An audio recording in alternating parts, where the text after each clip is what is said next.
Muy buenos días, distinguidos amigos. Bienvenidos a otra entrega del Diálogo Libre de su periódico Diario Libre, el periódico que más se vende y que más lee y que más se lee en la República Dominicana. Hoy tenemos un programa especial dedicado a la Semana Mayor, donde el pueblo católico dedica a conmemorar la pasión y muerte y resurrección de nuestro Señor Jesucristo.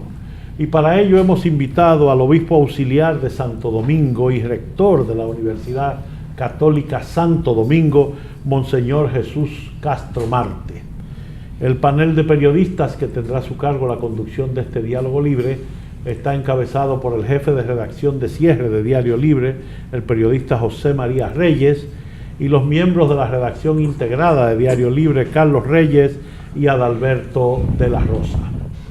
En unos instantes arranca este diálogo libre con Monseñor Jesús Castro Marte, obispo auxiliar de Santo Domingo y rector de la Universidad Católica Santo Domingo, a quien damos la más cordial bienvenida con nuestro agradecimiento por haber aceptado esta invitación.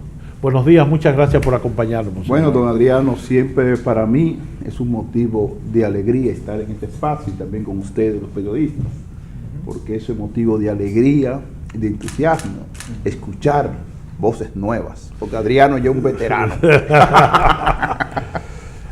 Pues la Semana Mayor comienza con la entrada de Jesús a Jerusalén, a celebrar la Pascua judía, ¿verdad? Sí. Eso pasó ayer.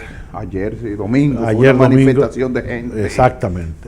Y entra en el borrico Jesús. Sí. Aparte de celebrar la Pascua judía, ¿ya estaba Jesús enterado de cuál iba a ser su destino? Exactamente, mira, ya eso lo habían anunciado los profetas, principalmente el profeta Isaías, cuando nos habla del siervo de Yahvé, el siervo sufriente. Y el mismo Jesucristo previamente, antes de entrar ya a Jerusalén, cuando iba de camino, iba preparando los corazones. Te recuerda el famoso texto bíblico de la transfiguración. Miren la gloria y la manifestación de Dios, presentándole la gloria, pero también presentándole el sufrimiento. Voy camino hacia Jerusalén, a la ciudad santa.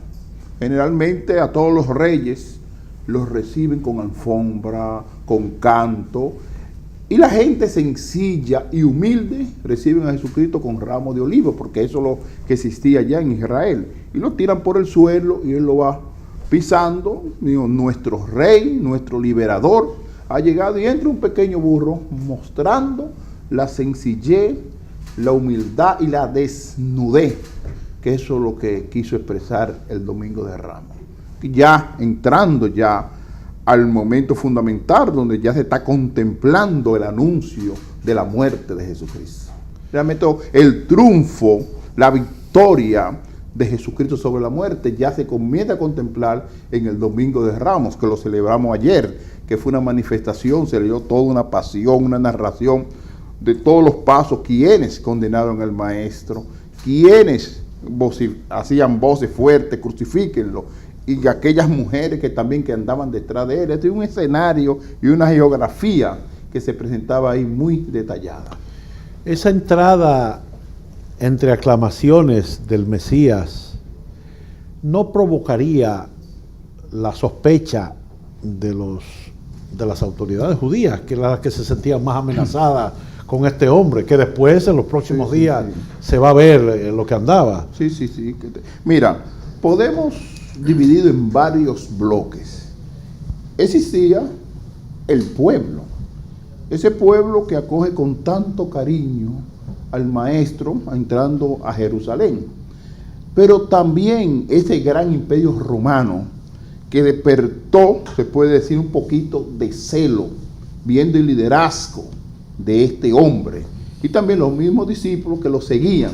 Algunos se metieron en miedo, me echaron hacia atrás.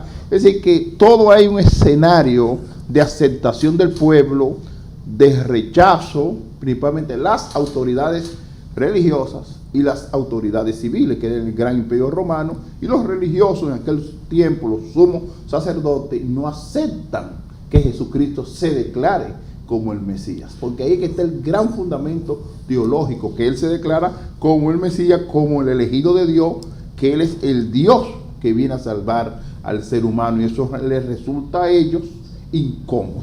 Y se entiende la reacción del pueblo, porque el pueblo judío tenía siglos esperando al Mesías.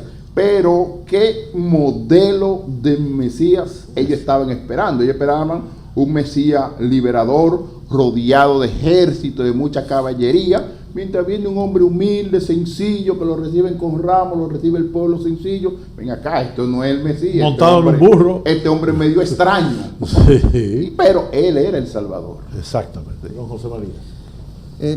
Desde la óptica de la Iglesia Católica, si la clase dominante de ese entonces hubiese aceptado a Jesús como el Mesías, ¿cuáles hubiesen sido las consecuencias en la humanidad? Mira, generalmente habían sectores de la clase dominante que lo aceptaban, sí, sumo sacerdote, pero de una forma muy secreta. No lo iban a aceptar porque la prédica de Jesucristo iba en contra de toda una estructura de poder que decía sencillamente: esta forma que ustedes están viviendo, la estructura tanto la autoridad civil como la estructura religiosa, no va de acuerdo al estilo de Dios. Inclusive, él entra en un momento al templo y coge un látigo y comienza a decirle: ustedes han convertido la casa de adoración donde le ofrecemos culto a Dios en una cueva de ladrones y bandidos. Es decir, diciéndole: ustedes no están viviendo al estilo de Dios. ¿A quiénes se lo dicen? Primeramente a los sumos sacerdotes, a las autoridades civiles, porque habían convertido su casa en un mercado, en un puro negocio. Y así se estaba viviendo también la propia religión de los judíos. Es decir, que había que purificar la religión judía, porque esa es la propuesta de Jesucristo, una purificación, una vivencia de la religión del judío. Y después, posteriormente, en el siglo I, surge el cristianismo. Pero Jesucristo lo que quiere es modificar y decirle: mira, vuelvan otra vez a la fuente original de Dios. Era judío. Era judío. Él no hace un planteamiento de una nueva religión. Sencillamente, él le dice: ustedes tienen que vivir de acuerdo a Dios. Don Adalberto. Yo quisiera que usted me aclarara un asunto, monseñor. ¿La comunidad primitiva celebraba la Cuaresma? La Cuaresma. Ajá. Generalmente ellos celebraban la Pascua. Era el paso de el proceso del pueblo de Israel cuando salió de Egipto esclavo, y ahí la iglesia retoma históricamente ese tiempo que pasó 40 años en el desierto pasando trabajo, y lo resumen en los 40 días de Pascua para entrar a la Pascua, que es entrar a la tierra prometida. Entonces, ¿qué hace la iglesia? Hace una prefiguración de todo el tiempo que pasó el pueblo de Israel en el desierto, pasando necesidad, pasando hambre, guiándose hacia la tierra que emana leche y miel. Entonces, cuando llega a la tierra prometida, que es la tierra de Israel, ellos se sienten alegres porque están en su cultura, en su ambiente. Pero ¿qué hace la iglesia? Trata de prefigurar ya todo ese tiempo del pueblo de Israel en el desierto y lo ubica en la religión cristiana. Ya lo ubica en el cristianismo, es decir, un paso de la muerte a la vida. Y con el misterio pascual, que Cristo muere en la cruz, pero resucita. Y ahí hace una transfiguración, una transformación de esos días hasta llegar a la Pascua de la Resurrección. Es como traducir un poquito la vivencia del pueblo de Israel en el desierto, traducirlo en la vida cristiana con el sentido de la muerte y la resurrección de Jesucristo. Lo que pasa es que posiblemente al principio la iglesia primitiva, como se llama así, estaba todavía muy ligada al culto judío. Más que al culto que luego sería católico. O cristiano. Entonces el culto judío lo que decía eran las otras cosas. Sí, ellos estaban centralizados en la Pascua. Es decir, ellos celebran la cena pascual con un cordero tierno y toda esa sangre derramada, Pero Jesucristo dice, pero aquí está el verdadero Cordero que quita el pecado del mundo. Yo soy el Cordero, no hay otro más, a través de la muerte en cruz. Ya no existe ni sacrificio, ni holocausto, porque Él se ofreció para la salvación de la humanidad. Y ahí viene, en la iglesia primitiva, todo un proceso de celebrar el sentido de la muerte y la resurrección de Cristo. Y lo divide en Cuaresma, sentido de sufrimiento, y la resurrección en plena alegría porque Cristo ha resucitado. Pero hay gran parte de los judíos que no, o sea, que todavía están... No, hay gran parte, muchos judíos, que están centralizados sin Jesucristo. Se puede decir, ellos celebran la Pascua de los judíos, celebran la fiesta del tabernáculo, de la tienda, todas las tradiciones judías todavía ellos las celebran, pero no creen que Jesucristo es el Mesías, el liberador del pueblo de Israel. Padre, ese sufrimiento de Jesucristo que se conmemora año tras año, ¿cómo se vive dentro de la Iglesia Católica, trayéndolo eso a la realidad actual y a los llamados que hace siempre el Papa Francisco de enfrentar poderes que han estado establecidos y a esa justicia social que llamó Jesucristo y que el Papa también hace su llamado en el día de hoy? Mira, ahí existe ese sentido teológico de la vivencia de la muerte de Jesucristo en la cruz, camino hacia la Pascua, que es la resurrección. Pero para tener un sentido también vivencial de la fe, también los pueblos están crucificados. ¿En qué sentido? Existe el sufrimiento, hambre, desnudez, rechazo, explotación. Todas son realidades de muertes que existen en el mundo, que se traduce también en el sufrimiento y la prolongación de la muerte de Jesucristo en la cruz. Es decir, que constantemente estamos celebrando la Pascua y la Cuaresma, porque hay mucha gente que son crucificados como Jesucristo. Quizás no de la manera de la cruz, sino por el hambre, la explotación, la humillación, pero ellos nunca te van a quedar en el sufrimiento, porque ese grito llegará hacia Dios y conseguirán su liberación. Porque ese es el gran sentido, que tú no te quedes en el madero, que tú no te quedes en la cruz, sino que el mismo Dios lo exaltó con la resurrección. Y así también son los pueblos que pueden sufrir dictadura, humillación, maltrato, esclavitud, pero no se quedan ahí, sino que Dios va caminando también con ese pueblo.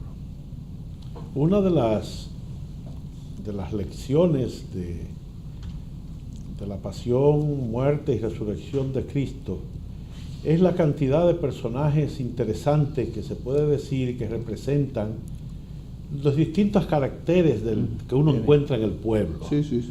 Uno encuentra a un Pedro que dice yo te soy fiel, pero lo niega en la primera oportunidad, y lo niega tres veces antes de que cante el gallo, como dicen.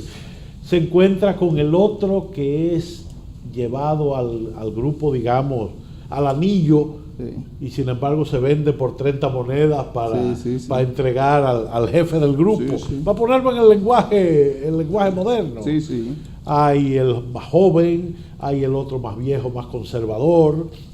Hay las dudas de si el hombre se murió, no creo, y ahora qué vamos a hacer, que ya nos quedamos sin líder. ¿Qué pasa? Está esta mujer que antes era considerada una prostituta y que ahora tiene otro carácter, la María Magdalena, que es la que descubre que la piedra no está ahí, y es la que va a avisar.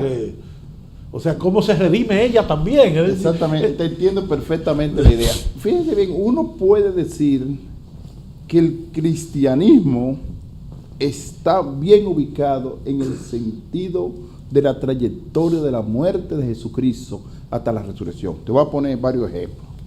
Por ejemplo, Pedro, en una ocasión, un hombre firme, lleno de energía, nunca te negaré. Y Jesucristo dice 3 veces, y te acordará cuando cante el gallo. Sí, que hay miles de personas que son creyentes, que van constantemente al templo, inclusive consagrados sacerdotes, que a veces traicionan su vocación sacerdotal. Por ejemplo, todo el problema que está sufriendo la iglesia y le ha dolido fuertemente el problema de la pedofilia. Gente consagrada, gente que decían que creían en Jesucristo, pero han caído en esa enfermedad, en esa fragilidad humana que ha escandalizado a la iglesia. También eso están negando el gran mensaje de salvación de Cristo, están traicionando el mensaje de Jesucristo, que es amar al inocente, amar al ser humano. También aparece un Judas. Eso juraron decir que no le iban a fallar. Exactamente. Igual que Pedro. Un juramento de fidelidad. Por ejemplo, ¿cuántas personas que católicos, inclusive hasta sacerdotes, que van haciendo fraude económico? Que la iglesia ustedes han observado, gente que cuánta vuelta ha dado el sentido de la banca de Roma, sí, cambiando gente, cambiando gerentes.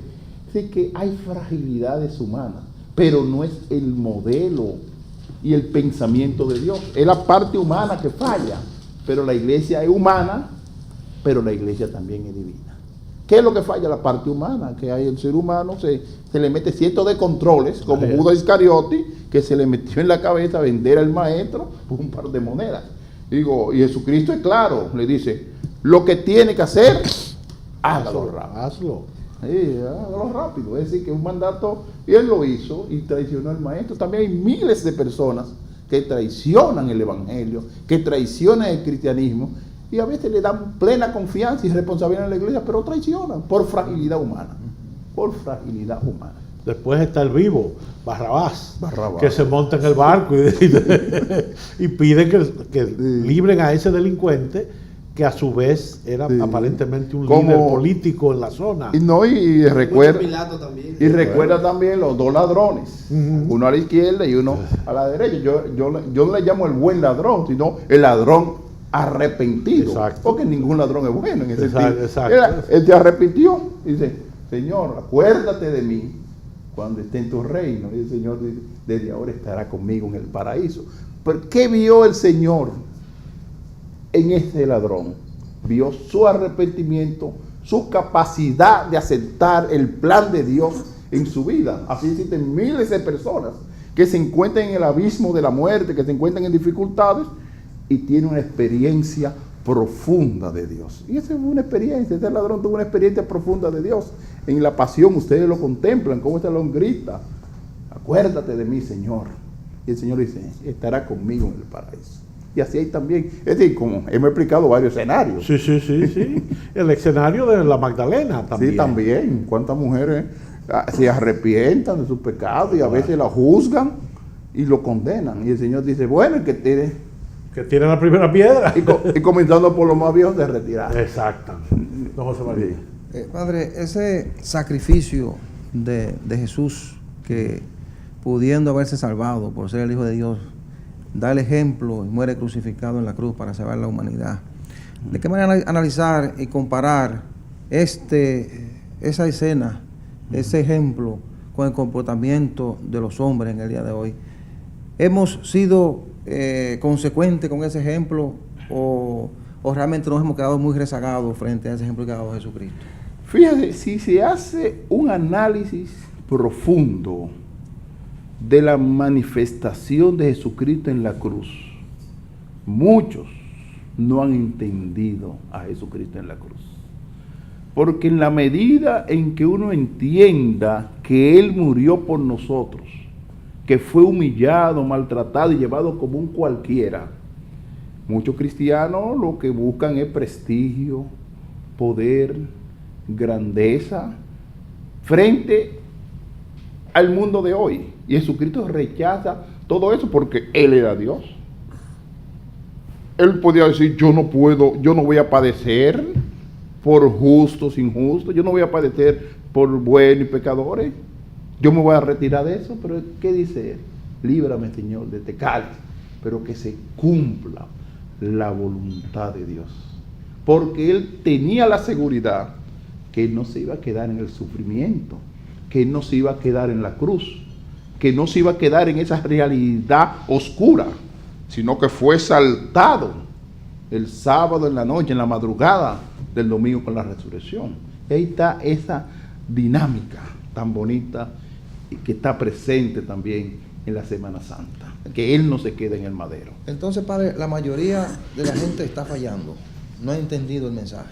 Muchas personas no han entendido todavía el mensaje de Jesucristo, porque si hubiesen entendido, el mundo no tuviera tanta confusión, no hubiera tantos conflictos ideológicos, no hubiera tanta hambre en el mundo y tantas personas pasando necesidad. ¿Y qué ha fallado? El hombre, la terquedad del ser humano. El mismo, Él lo dice, ustedes son tercos porque no entienden el mensaje de salvación. Tercos son para entender el mensaje de Dios, y todavía esa frase de Jesucristo, la terquedad del ser humano, todavía existe, porque se le anuncia el amor, se le anuncia la justicia, se le anuncia la misericordia, pero el hombre no es capaz de vivir en amor. ¿Qué es lo que uno ve? Guerra, conflictos, divisiones en el mundo, conflictos familiares, la realidad pecaminosa. Todavía muchas personas falta llenarse del Evangelio de Dios. ¿Y el papel de la iglesia ahí? El papel de la iglesia es recordarle a miles de personas que tienen que volver a la raíz cristiana. Muchos tienen que volver a la raíz cristiana. Inclusive, no personas, sino muchos países que se han alejado de la fuente de Dios. En el mismo Evangelio se reconoce cuán difícil es seguir a Jesucristo. Sí, no es difícil. Sí, Abandónalo todo y sígueme. Y sígueme. El desprendimiento total. Como el joven rico. El joven rico, abandónalo todo y sígueme. Y el hombre volvió otra vez, pero el Señor lo acogió porque vio el arrepentimiento del joven rico. Sí. No, Adalberto. El Papa Francisco ha llamado a salir de nosotros para ir a la periferia. Sí. Lo ha dicho en términos personal, particular, pero también lo ha dicho como de manera institucional. La iglesia dominicana está yendo a la periferia. Sí, generalmente la iglesia dominicana siempre ha permanecido en la periferia. ¿Cuántas parroquias nosotros tenemos en lugares pobres? Por ejemplo, todo el río Osama, Capotillo, Isabela, Santo Domingo Norte, provincia de Monte Plata. Hay una gran presencia de muchos sacerdotes y religiosas entregadas por el Evangelio. Es un mandato de Jesucristo que lo dice claro: los pobres siempre estarán conmigo, y la iglesia nunca puede traicionar ese mensaje de Jesucristo de brindar a los pobres todo el apoyo humano, apoyo espiritual y todo el apoyo del proceso de evangelización. ¿Por qué? Porque a través de la evangelización en la periferia, la gente va acogiendo la palabra de Dios. No podemos traicionar nunca el mensaje de Jesucristo, de irnos a los más pobres, principalmente a los más marginados. Eso han predicado todos los papas, pero el Papa Francisco le ha dado una importancia suma, que hay que ir a la periferia. Hay una iglesia en salida permanente, irse a los pobres, irse a los marginados, irse a aquellas personas que necesitan consuelo y esperanza.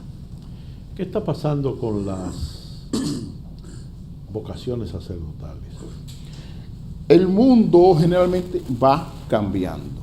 Ya el aspecto religioso, principalmente los jóvenes, tienen muchas facilidades. Por ejemplo, los medios de comunicación sociales influyen mucho en los jóvenes, la educación y la estructura social, la estructura cultural, todo el mundo de relativismo moral están invadiendo los corazones de muchos jóvenes. Y a veces también, aunque le duela a uno, la falta de testimonio de muchos religiosos por todos los problemas que han surgido últimamente. Porque los jóvenes lo que están buscando es ver en esa persona una persona de fe, una persona seria, una persona integrada, y cuando ellos ven esta situación a veces se desaniman, pero en muchos sitios, encima de esa realidad, están surgiendo vocaciones. Por ejemplo, Santo Domingo, ¿cuántos seminaristas hay? Aproximadamente tenemos 70 seminaristas formándose en el seminario y muchos aspirantes. Es decir, que nosotros vocacionalmente, la arquidiócesis de Santo Domingo, nos sentimos orgullosos y satisfechos con las vocaciones. Yo les hacía la pregunta, preparando esta segunda, ¿no tendrá que ver en parte la educación del seminario en los problemas que se están viendo en la formación de la iglesia. Es decir, no puede el seminario desaparecer, entre comillas, para una educación en que el niño, el joven, permanezca más con su familia en el mundo y fuera de las influencias negativas que pueda tener, como pasa luego que ya son universitarios, que acuden a universidades y luego se gradúan. ¿Qué influencia puede tener el sistema de educación? Mira, vamos a hablarlo por bloques. Por ejemplo, aquí hemos cambiado el sistema un poquito de la formación de los sacerdotes. En Santiago de los Caballeros, el seminario Santo Tomás de Aquino, que allá le llaman también así, el filosofado, ellos están internos todo en la tarde y en la noche, pero van a la madre maestra a estudiar y se juntan con los demás jóvenes y todo eso.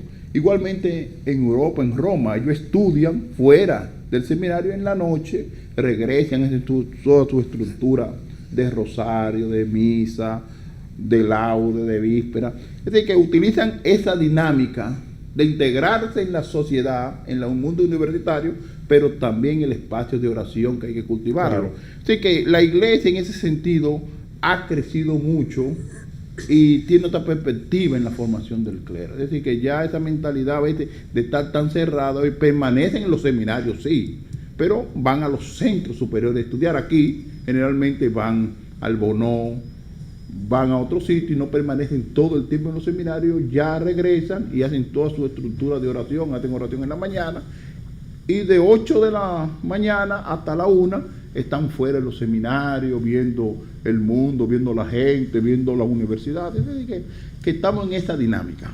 Muy bien. Sí. Padre, teniendo en cuenta esos problemas que usted mencionaba anteriormente que aquejan a la iglesia, algunos cuestionamientos, ¿pudiera decirse que la relación entre la iglesia y la familia en la actualidad es buena o qué habría que reforzar? Y si este espacio de Semana Santa sirve para reforzar esos lazos y tal vez fomentar un poco de la confianza que se hubiese perdido. Mira, hay un poco de todo que se puede decir. Hay familia tradicional que mantienen el ritmo de los actos piadosos de Semana Santa, van a misa en familia, pero también hay otra familia que su línea es irse a la playa, divertirse, como que se olvidan del concepto santo y se van a otra realidad que es la fiesta. Pero generalmente en las últimas etapas, ustedes han contemplado en la capital, muchas personas se están quedando en la ciudad y están participando del culto cristiano, de la Eucaristía. Así que se ha hecho una evaluación con la participación en los últimos años y se nota mayor participación de la familia en los cultos, en la Eucaristía de la Semana Santa. ¿En qué varía el culto de la Semana Santa del culto ordinario? Vamos a explicarlo por proceso. El domingo pasado se celebró la entrada de Jesucristo hacia Jerusalén, la entrada gloriosa, la victoria. Y como tú sabes, lunes, martes y miércoles son encuentros que Jesucristo hace con la gente para ir preparando el gran acontecimiento de jueves, viernes y sábado en la noche, que yo explico. Por ejemplo, el jueves santo, todo está centralizado en la Eucaristía y en el sacerdocio. Jesucristo en la última cena, ¿qué hace? Ordena a los primeros sacerdotes. A los 12 que estaban ahí lo ordenó sacerdote, pero también le hizo un llamado a esos ordenados, que fueron los primeros, que su esencia y su fundamento es el servicio, cuando fue capaz de arrodillarse y lavarle los pies. Que ahí está el gran sentido del Jueves Santo, que es diferente a los otros días ordinarios. Es donde se ordenan los primeros sacerdotes. Segundo, la iglesia hace un llamado al servicio.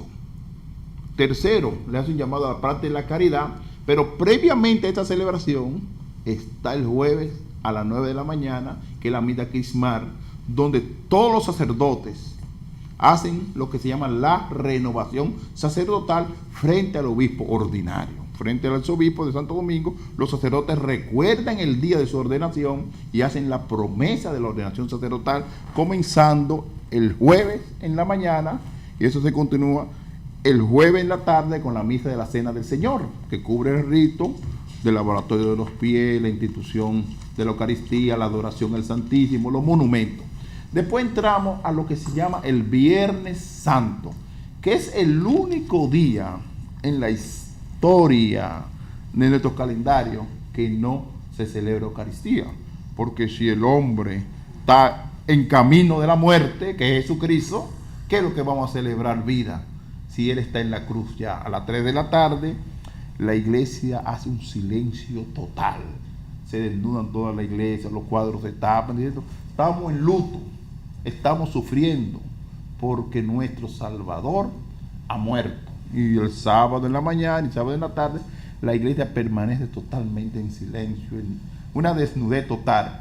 Y ya en la noche o en la madrugada del domingo o en la vigilia pascual del sábado en la noche, toda la iglesia se reúne y se canta el famoso pregón pascual, que es un cirio grande que se entiende y bendice en el fuego, y decimos, Cristo ha resucitado, ha vencido la muerte, ha vencido el sufrimiento con la resurrección, y por eso ese cirio. Y toda esa noche tiene varios elementos. Narra toda la historia de la salvación, cómo ese pueblo se liberó de la esclavitud, del pecado, el pueblo se liberó de Egipto, y después cómo entró la resurrección. Se lee el Evangelio y todo es una dinámica de la promesa bautismal. Ahí los fieles se renuevan la promesa bautismal, se bautiza. Es una celebración de la más bonita que hay, que se llama, San Agustín le llama la madre de toda la vigilia. Es una vigilia pascual donde se exalta que Cristo ha resucitado. Es la noche más bonita para el cristianismo, y después el domingo se celebra la misa normal de la resurrección. Pero hay un detalle: del jueves de la Cena del Señor hasta el sábado en la noche es una única celebración. Yo puedo decir, bueno, yo fui el jueves, no voy a ir el viernes, ya tú estás cojo. Es una prolongación, esos 3 días es una prolongación de una única celebración que culmina con la vigilia pascual el domingo en la madrugada o el sábado al anochecer. Muy bien. José María. Padre, saliendo un poco ya de la Semana Santa, cuando nuestros obispos se retiran, viejitos, tenemos el caso ya del cardenal Nicolás de Jesús, que se ha retirado. Sé que la iglesia tiene sus casas especiales donde ellos descansan. Sí. ¿Cómo se da la vida de los obispos en retiro? ¿La familia los visita? ¿Cuál es el comportamiento dentro de la iglesia? ¿Cuál es el acompañamiento que le dan ustedes los obispos? Para que ellos tengan esos últimos días de su vida en gozo, en tranquilidad. ¿Cómo es la vida ahí adentro? Mira, ¿cómo la conoce hacia afuera? Generalmente los obispos que se retiran después de 75 años, que presentan al Papa su renuncia, porque lo dice el derecho canónico, ellos permanecen una vida activa, dan retiro, orientaciones, van a los seminarios, inclusive hay obispos que se encargan hasta de parroquia, viven una vida muy dinámica, y generalmente hay una residencia sacerdotal que ellos viven ahí tranquilos, con mucha paz, pero en constante actividad. Por ejemplo, yo viví con Monseñor Flores y ese hombre no se paraba. Ese hombre iba a Santiago a predicar, retiro de monjas, salía del país. Digo, Flores, pero usted está retirado. Nunca uno se retira, solamente en la tumba. Sí que los obispos no se retiran. Se retiran en concepto canónico, pero su vida eclesiástica siempre y sacerdotal siempre permanece en constante actividad. Y la gente lo quiere mucho y lo acoge mucho y lo invitan mucho. A esa residencia van sus amistades, van los familiares. Sí, los familiares. No hay restricciones. No, le brindan todo el cariño humano. Si él dice que no quiere recibir a tal persona, ya uno respeta, pero se acoge a toda la persona. Muy bien. Sí. Quisiera volver a retomar el tema de la Semana Santa, y me gustaría, Monseñor, que usted nos hablara un poco cómo prepararse para la celebración del Tríduo Pascual. Mira, es una pregunta de suma importancia, porque la Semana Santa no la podemos ver como un recuerdo o como una memoria, sino la tenemos que ver como una vivencia espiritual. Por ejemplo, como te expliqué, el Jueves Santo, todo está centralizado en el sacerdocio, en la Eucaristía. Y tú te preguntas, si eres católico practicante, cómo yo estoy acogiendo la Eucaristía en mi vida, la estoy viviendo como cumbre y fuente de la vida cristiana. Es que ese día, totalmente, tú tienes que hacerte una evaluación, cómo tú amas la Eucaristía como fuente de vida, cómo tú amas al sacerdote, que somos sacerdotes, si nosotros amamos nuestra vocación, es la renovación constante. Después, el Viernes Santo, una revisión de tu vida de pecado. Como Cristo fue capaz de morir en la cruz, fue capaz de sufrir por nosotros, ¿cómo yo me puedo liberar del pecado en mi vida? Esa vida de oscuridad, esa vida de sufrimiento, esa vida de división interna que yo tengo, no me puedo quedar. Y es una constante reflexión, una lucha interior para entrar ya a la Pascua en la noche, sábado en la noche, renovado espiritualmente. Es decir, que la Semana Santa es una vivencia. No podemos ver la Semana Santa como un recuerdo de folclore, como el pecado, ahí no una bichuela con dulce, ya eso es cultural. Lo más importante es la vivencia espiritual de cada persona, comenzando por la persona y después eso se comprometa con toda la familia, que estamos preparándonos para un gran acontecimiento que marca a toda la humanidad, que Cristo ha resucitado. ¿Cristo ha resucitado en mi vida o permanece con un corazón muerto? Cristo verdaderamente resucitó en mi corazón. Eso es lo que uno tiene que preguntar de un cristiano y no quedarse en el Viernes Santo, porque muchos se quedan en el Viernes Santo, se quedan en la cruz, se quedan en el pecado, se encuentran la confusión interna.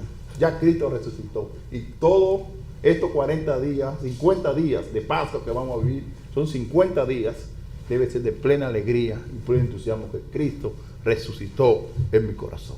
Muy bien, don Carlos. Padre, hablando de Semana Santa, también vemos mucha actividad a nivel político en el país y social. Sí. ¿Cómo se ve desde la perspectiva de la Iglesia el país? ¿Cómo lo percibe usted en la actualidad, los movimientos que se están dando? Mira, yo generalmente, ahora ya que estamos en Semana Santa, le hago un llamado principalmente a los políticos, que paren un poquito el ritmo y que sean obedientes a Dios, y traten de estar con su familia, compartiendo su fe, compartiendo con sus seguidores, pero de una forma sana. Y si se hacen un propósito de reunirse, decir, mira, vamos a reunirnos para estudiar la palabra de Dios, vamos a motivar a nuestros seguidores que vayan a los templos, a las iglesias, yo creo que la cosa puede cambiar. Con la segunda pregunta, llamar al país a la unidad, principalmente a los políticos que pueden confundir la República Dominicana.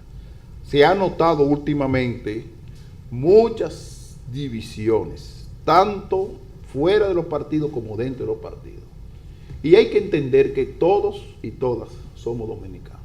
Así que no se ve elegante, persona educada, con niveles, estén con una estrechez de pensamiento y de conflicto, porque no se ve bien. Tenemos que mandar un mensaje, que somos personas educadas, que demos testimonio, principalmente a los jóvenes que necesitan testimonio. No, el país no puede estar en constantes divisiones y con tanto conflicto, y uno va y lee los periódicos, lucha entre partidos, conflicto entre partidos, intereses individuales, intereses colectivos. El país necesita más tranquilidad, más paz, porque todavía no hemos llegado a las elecciones, a la campaña electoral, y observamos que hay conflictos por todos lados y una peleadera. Que sean sensatos, que sean prudentes, que su corazón no sea cosas particulares, su corazón no sea la ambición, su corazón no sea el poder, su corazón sea este pueblo que espera un mensaje diferente, que es el testimonio y una entrega y un amor a nuestro pueblo. Hablando de eso, monseñor, Ahora mismo usted fue mediador en la crisis del diálogo médico-gobierno, que más o menos salió bien. Por lo menos. Están tranquilos. Están tranquilos. Habrá su cosita, pero están tranquilos. Siempre hay. Es normal. Ahora el país está empantanado en un diálogo social que no sale la reforma al Código Laboral, que parece que es necesaria, y el tema del salario mínimo, que no acaba de salir. El salario mínimo ahora es un rehén de las partes enfrentadas en el conflicto porque nadie quiere ceder nada. ¿Cómo usted ve el tema y qué llamado usted hace? Mira, yo generalmente le hago un llamado a los empresarios. Hay unos temas ahí que se han discutido, la cesantía y todo eso, que hay que someterse a la seriedad. Después de un tiempo, un ser humano trabajando, perseverando en una empresa, yo pienso que hay que darle lo que corresponde. Me gustó algo que me llena de satisfacción, de alegría, que don Pepín Corripio manifestó el respeto a los trabajadores, que hay que respetar a los trabajadores, y es un gran empresario dominicano. Yo creo que como ese ejemplo, muchos empresarios también tienen que manifestarse así, porque cuando hay manifestación clara y aman a los trabajadores, uno se siente contento porque son gente que van produciendo la productividad, pero que los beneficios no pueden ser de una sola persona o de tres. La productividad está dividida, existen los trabajadores, existen aquel que gasta su tiempo, que te va desgastando toda la vida. Después para salir con un salario de miseria que no puede mantener con 5,000 o 10,000 pesos, la gente no da para comer en este país. No dan para nada. Es decir, tú vas a un supermercado y pasa la tarjeta, ya esos 10,000 pesos se los chupa con 3 cositas. Es decir, que hay que tomar conciencia que el mundo ha cambiado. Y no hablemos de medicina. Y de medicina. Tiene que beber pastillas. De pastillas, es decir, que un llamado a la conciencia, principalmente a los empresarios, que vuelvan otra vez al diálogo, que no se alejen, porque lo único que soluciona los problemas sociales, y su historia lo dice, es el diálogo.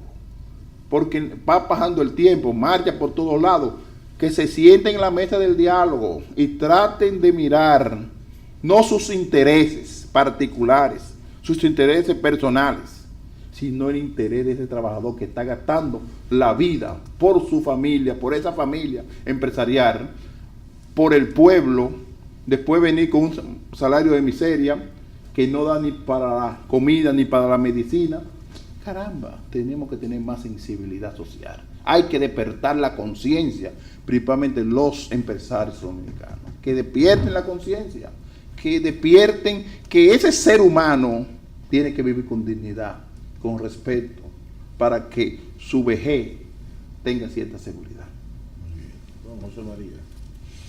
Bueno, además de esa preocupación que se está dando por la falta de diálogo, ¿verdad?, para resolver el problema de la reforma laboral, hay otro problema que están preocupando mucho a la gente, las elecciones de 2020. Como que estamos empantanados, alguna gente está muy preocupada con la forma en que se ha ido manejando todo esto, de cara al montaje de las elecciones. Tenemos casi de frente, viendo todo el movimiento que se está dando, una posible reforma constitucional. ¿Qué tanto le preocupa esto a usted, monseñor? ¿Cree que se podrá modificar la Constitución? Vamos por parte. Primeramente, vamos a hacer un llamado al gran partido, que yo le llamo el gran partido, Partido de la Liberación Dominicana.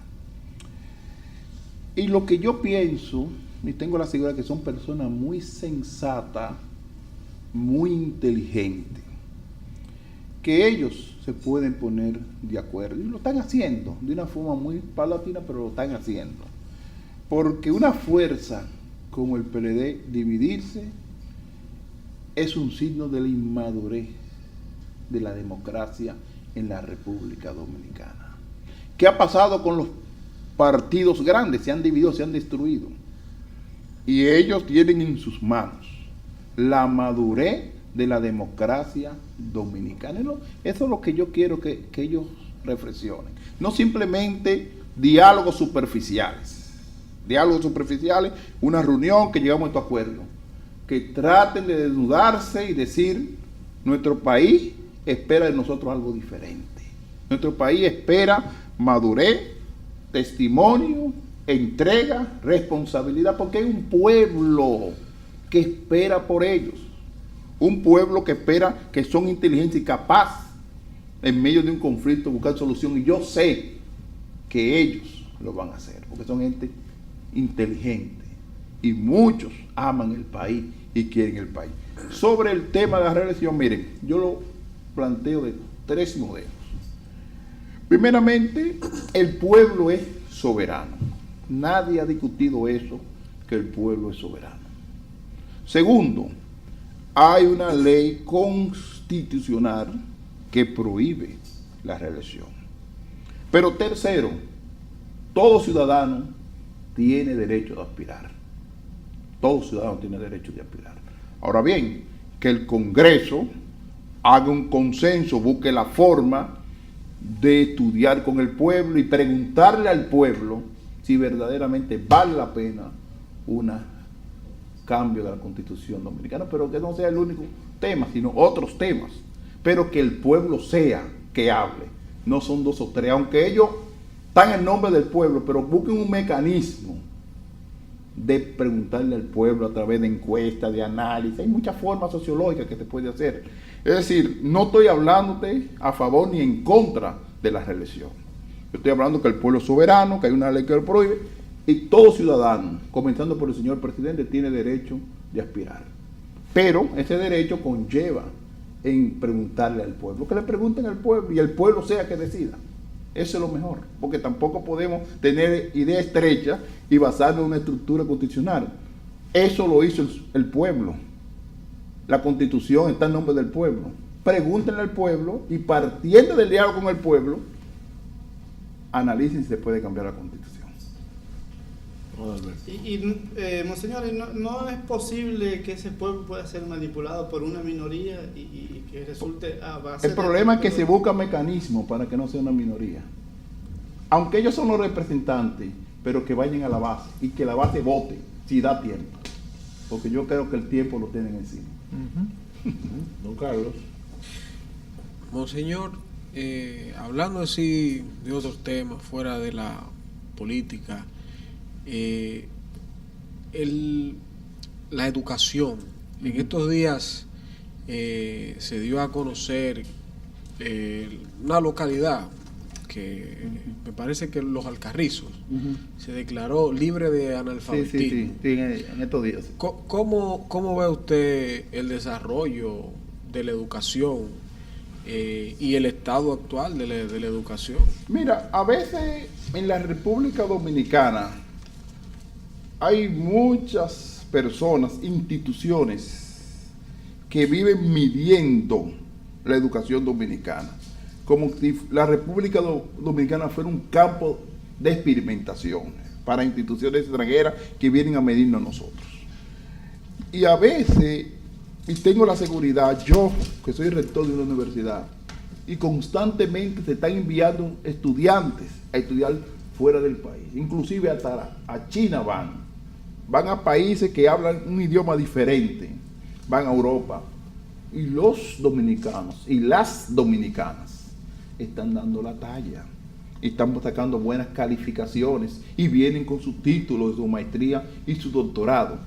Entonces, a ver, yo sé que hay vacío y hay que ir creciendo, y lo están haciendo. 4% por la educación se está invirtiendo poco a poco, porque son modelos de experimentaciones que se están haciendo. Pero yo cuestiono mucho ciertas medidas en la educación dominicana. Nosotros no estamos tan mal a nivel de educación, porque yo estoy midiendo los jóvenes que están viniendo de los colegios, de la escuela pública, y le aplicamos el examen de admisión en las universidades, mi universidad católica, y tienen calidad. Y yo no veo ese pesimismo de sectores como que la República Dominicana está pasando por momentos de crecimiento, que no saben leer, no saben escribir. Habrá poco a poco, pero a veces son muy pesimistas. La República Dominicana, nosotros tenemos que estar orgullosos porque a nivel de educación hemos crecido. Habrá su vacío que hay que llenarlo poco a poco, pero hemos crecido. Pero es un proceso además a largo plazo. Sí, largo plazo. ¿Cuánto tiene el 4% aplicándose? Hace 6 o 7 6 años. Sí. 6 o 7 años. No es ni siquiera una generación para poder medir el impacto que El puede haber impacto. tenido. Y estamos constantemente en experimentos. El plan decenal vino en una ocasión, ahora hay otro plan. Ahora se está fortaleciendo mucho la carrera de educación, que llevamos casi 3 años, todas las universidades en ese plan. Y pienso que va a ser una mejora de la totalidad de educación en la República Dominicana. Pero no podemos esperar, eso hace 5 o 6 años, el 4%, todo es un proceso. Y yo creo y tengo la seguridad que la República Dominicana va a salir de los comentarios que yo cuestiono estos comentarios. Yo lo cuestiono. Yo no pienso que estamos tan mal. Yo no quisiera que se nos acabara el tiempo antes de oír su opinión de las relaciones de la República Dominicana con Haití. No solamente las relaciones a nivel institucional de gobierno a gobierno, sino la misma relación que hay entre el pueblo dominicano con los haitianos que viven aquí, la relación que hay de la élite haitiana con la élite dominicana, porque las relaciones, los gobiernos se pueden llevar muy bien, y si la gente no se entiende, es una batalla campal en la calle. ¿Qué usted ve qué destino tienen estos dos pueblos condenados a vivir como vecinos? Mira, generalmente vamos a partir de Haití y República Dominicana. A nivel cultural somos diferentes. A nivel lingüístico somos diferentes. Aspecto a veces común en la religión, pero ellos tienen otra situación que tienen que sanar. Es decir, que son dos pueblos totalmente diferentes y a la vez dos pueblos independientes. Yo pienso que a nivel comercial siempre la República Dominicana y Haití han existido armonía. A nivel a veces de ciertos aspectos ideológicos, que son aspectos históricos, porque no es lo mismo los inmigrantes que van a Europa que los de Haití. Porque nosotros tenemos lo que llama un proceso histórico de crisis muy fuerte que pasamos con Haití. Y eso está muy presente en nuestros corazones. Pero siempre el diálogo, la cercanía, la diplomacia se puede mostrar, pero manteniendo que somos dos pueblos diferentes, independientes. Que hay que tratar con cierta dignidad, respeto a los inmigrantes, tratarlo, pero siempre aplicando las leyes. Porque es que en este país no se está aplicando las leyes, principalmente con los hermanos haitianos. Hay que aplicar las leyes. Si ellos no reúnen las condiciones de estar aquí, que regresen a su país. Si están legal, no hay problema, porque participan en el proceso productivo. Pero hay cosas que ellos tienen que arreglar allá. Por ejemplo, todo el mundo de la salud. Eso es penoso. Pero hay que buscar una solución, porque esas mujeres que dan a luz en la frontera, hay que respetarle, hay que buscarle solución, porque no se van a dejar morir. Porque tampoco por un concepto quizás de independencia y de soberanía vamos a dejar morir al ser humano. Así que hay que buscarle la salida a eso, pero con dignidad. Con dignidad. Muy bien, ¿no, José María? Evidentemente que esa salida no dependerá de ellos, porque a través del tiempo ellos han demostrado que no están en capacidad de solucionar el problema que los mantiene como uno de los pueblos más pobres de América, ¿verdad? ¿Qué papel debe desempeñar la comunidad internacional aquí para tratar de ayudar un poco a los vecinos haitianos que resuelvan sus problemas y quitarle un poco la carga que tenemos nosotros como nación? Yo pienso, principalmente los países desarrollados, Francia, España, Estados Unidos y otros, que tengan conciencia de ayudar a ese país hermano. Hay muchas formas de ayudar, a través de estructura de empresa, a través de infraestructura comercial y buscar una solución legal, porque el problema a veces son las estructuras legales que no ayudan para la inversión en Haití. Tratar de ayudarle en eso. Y yo pienso que si los países desarrollados hacen un esfuerzo mínimo de ayudar a Haití, lo van a hacer. Porque la República Dominicana, nosotros tenemos que sentirnos orgullosos. La República Dominicana ha ayudado grandemente a Haití. Cuando el terremoto, nosotros nos desnudamos hacia allá y ayudamos a Haití en todo. Y seguimos ayudando a Haití. Lo único que hay que mantener el criterio de la independencia. Es decir, eso de unificar el país, yo creo que no es la salida mejor. Cada país es cada país. República Dominicana es República Dominicana y Haití. En medio y el respeto a la dignidad humana. Eso sí hay que pero cada país, cada país. Monseñor, una exhortación final de Semana Santa al pueblo cristiano. ¿Sí?